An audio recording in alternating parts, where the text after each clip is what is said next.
The purpose of this record is to show you how to use your imagination to achieve your every desire. Most men are totally unaware of the creative power of imagination and invariably bow before the dictates of facts and accept life on the basis of the world without.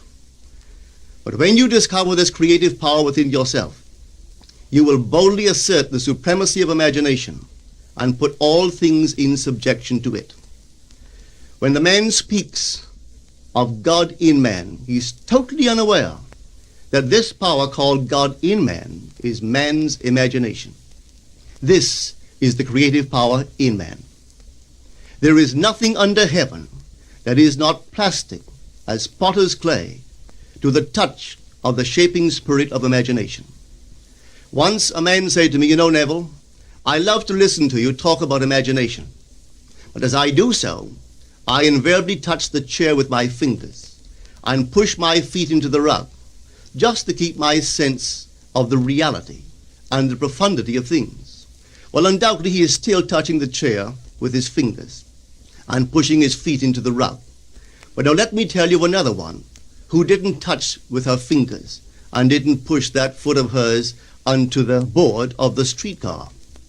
It's the story of a young girl, just turned 17. It was Christmas Eve, and she is sad of heart. For that year, she had lost her father in an accident, and she's returning home to what seemed to be an empty house. She was untrained to do anything, so got herself a job as a waitress. This night is quite late, Christmas Eve. It's raining. The car is full of laughing boys and girls home for their Christmas vacation. And she couldn't conceal the tears. Luckily for her, as I said, it was raining. So she stuck her face into the heavens to mingle her tears with the rain. And then, holding the rail of the streetcar, this is what she did. She said, "This is not rain, but this is spray from the ocean. And this is not the salt of tears that I taste, but this is the salt of the sea in the wind. And this is not San Diego. This is a ship, and I'm coming into the Bay of Samoa." And there she felt the reality of all that she had imagined. Then came the end of the journey, and all are out. 10 days later, this girl received a letter from a firm in Chicago saying that her aunt, several years before, when she sailed for Europe, deposited with them $3,000 with instructions that if she did not return to America, this money should be paid to her niece. They had just received information of the aunt's death and were now acting upon her instructions. 1 month later, this girl sailed for Samoa. As she came into the bay, it was late that night, and there was salt of the sea in the wind. It wasn't raining, but there was spray in the air, and she actually felt what she felt 1 month before, only this time she had realized her objective. Now this whole record is technique. I want to show you today how to put your wonderful imagination right into the feeling of your wish fulfilled, and let it remain there and fall asleep in that state.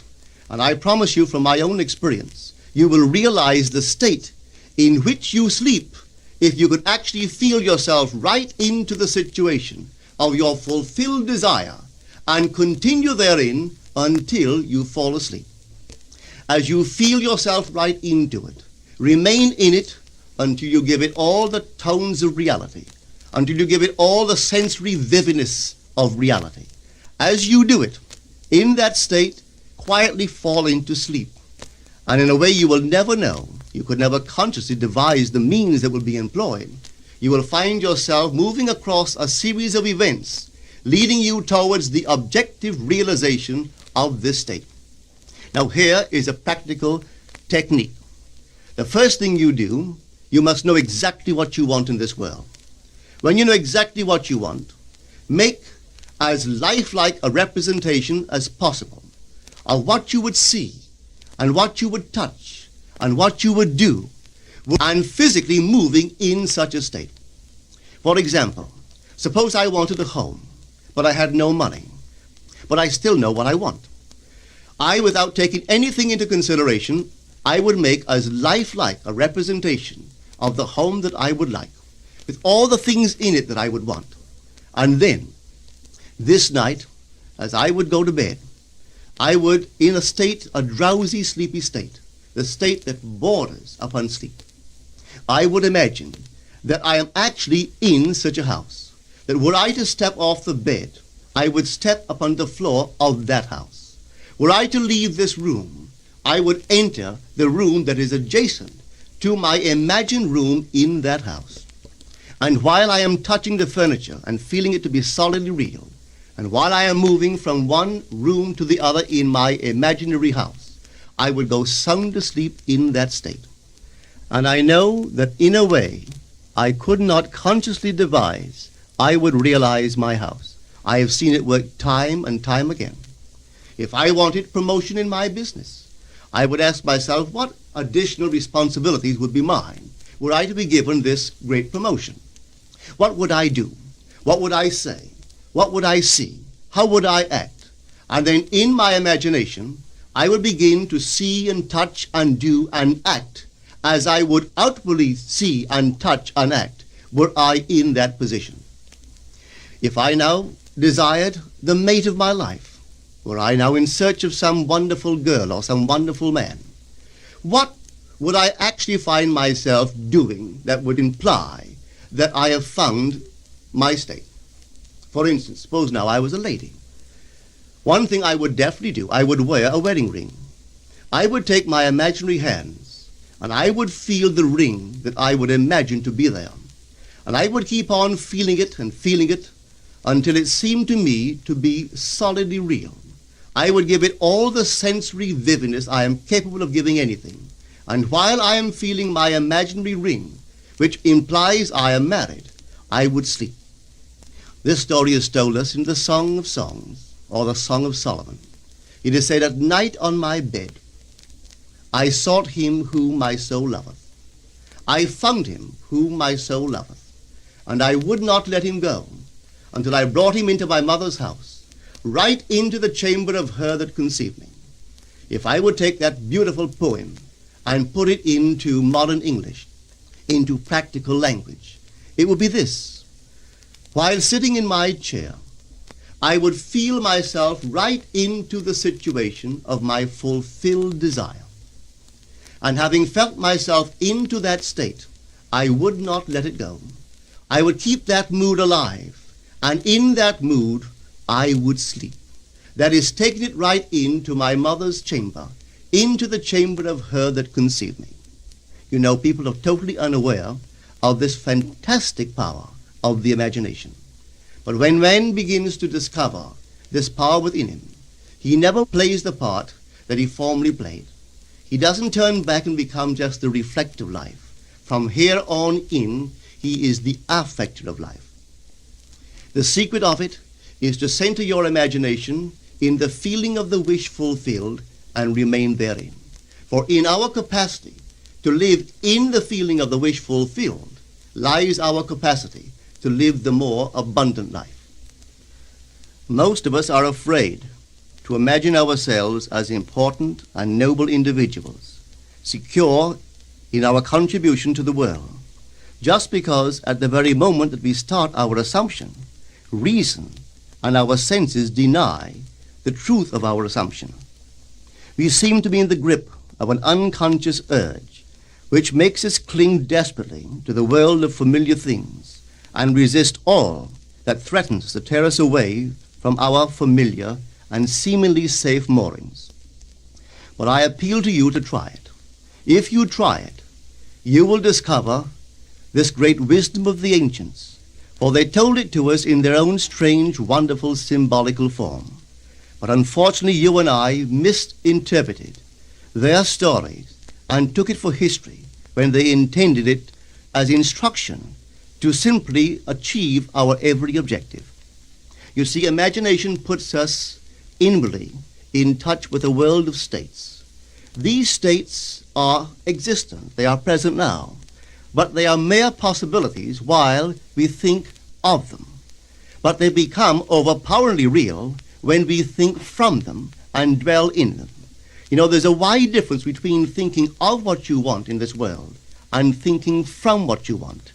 Let me tell you, when I first heard of this strange and wonderful power of the imagination, it was in 1933 in New York City. An old friend of mine taught it to me. He turned to the 14th of John, and this is what he read. In my Father's house are many mansions. If it were not so, I would have told you.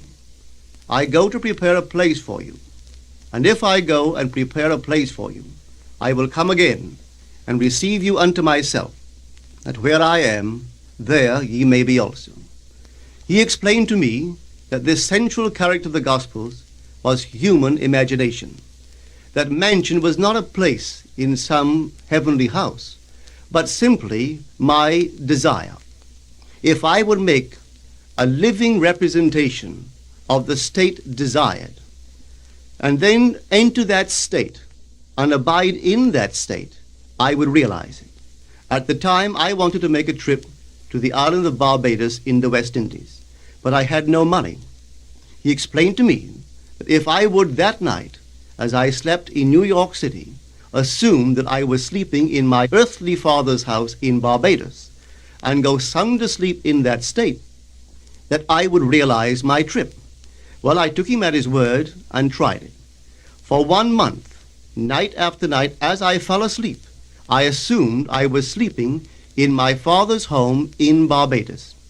At the end of my month, an invitation from my family came, inviting me to spend the winter in Barbados. I sailed for Barbados the early part of December of that year. From then on, I knew I had found this Savior in myself. The old man told me that it would never fail. Even after it happened, I could hardly believe that it would not have happened anyway. That's how strange this whole thing is. On reflection, it happens so naturally. You begin to feel or to tell yourself, well, it would have happened anyway. And you quickly recover from this wonderful experience of yours.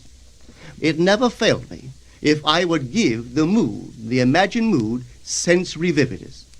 I could tell you unnumbered case histories to show you how it works. But in essence, it's simple. You simply know what you want. When you know what you want, you're thinking of it. That is not enough. You must now begin to think from it. Well, how could I think from it? I am sitting here, and I desire to be elsewhere. How could I, while sitting here physically, put myself in imagination at a point in space removed from this room and make that real to me? Quite easily. My imagination puts me in touch inwardly with that state.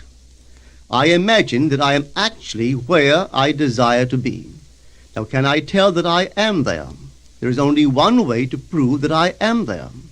For what a man sees when he describes his world is as he describes it relative to himself. So what the world looks like depends entirely upon where I stand when I make my observation.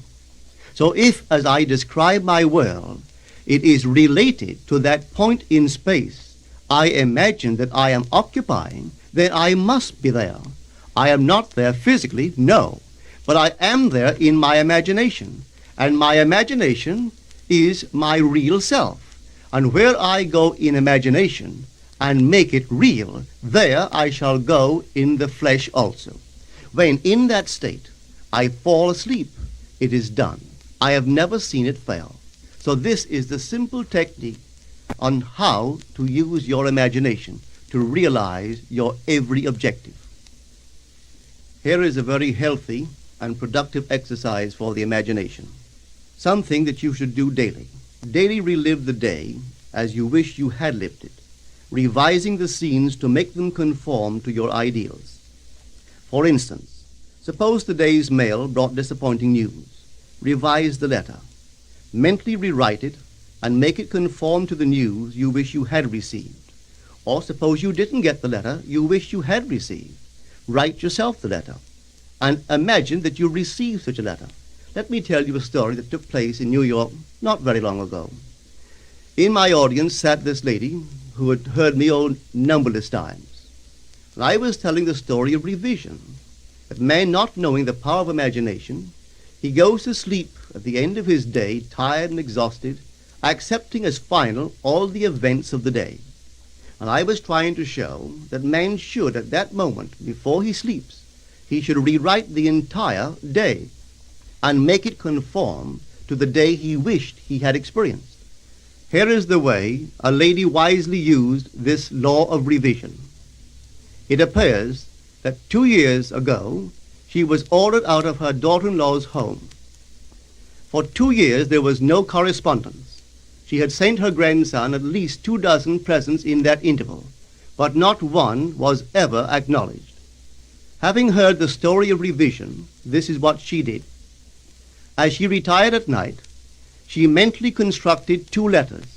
One she imagined coming from her grandson, and the other from her daughter-in-law. In these letters they expressed deep affection for, and wondered why she had not called to see them. This she did for 7 consecutive nights, holding in her imaginary hand the letter she imagined she had received, and reading these letters over and over until it aroused within her the satisfaction of having heard. Then she slept. On the 8th day, she received a letter from her daughter-in-law.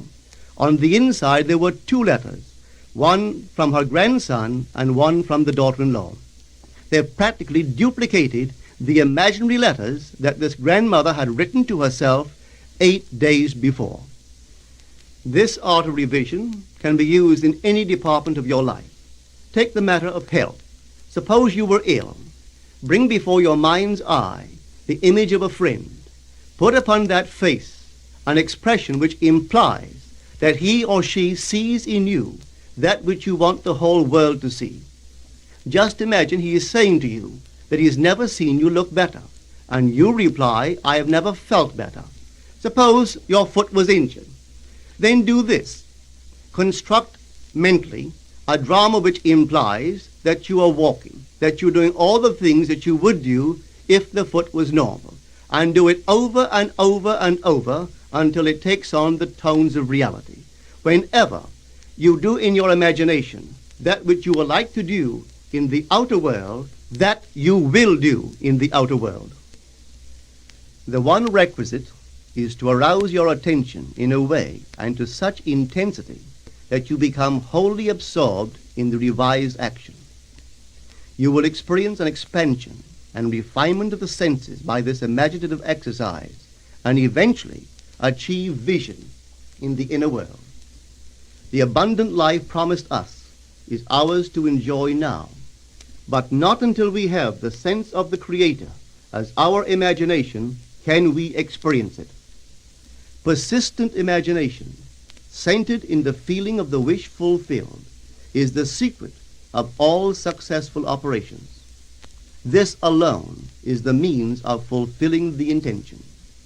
Every stage of man's progress is made by the conscious, voluntary exercise of the imagination. Then you will understand why all poets have stressed the importance of controlled, vivid imagination. Listen to this one by the great William Blake. In your own bosom you bear your heaven and earth, and all you behold, though it appears without, it is within, in your imagination, of which this world of mortality is but a shadow.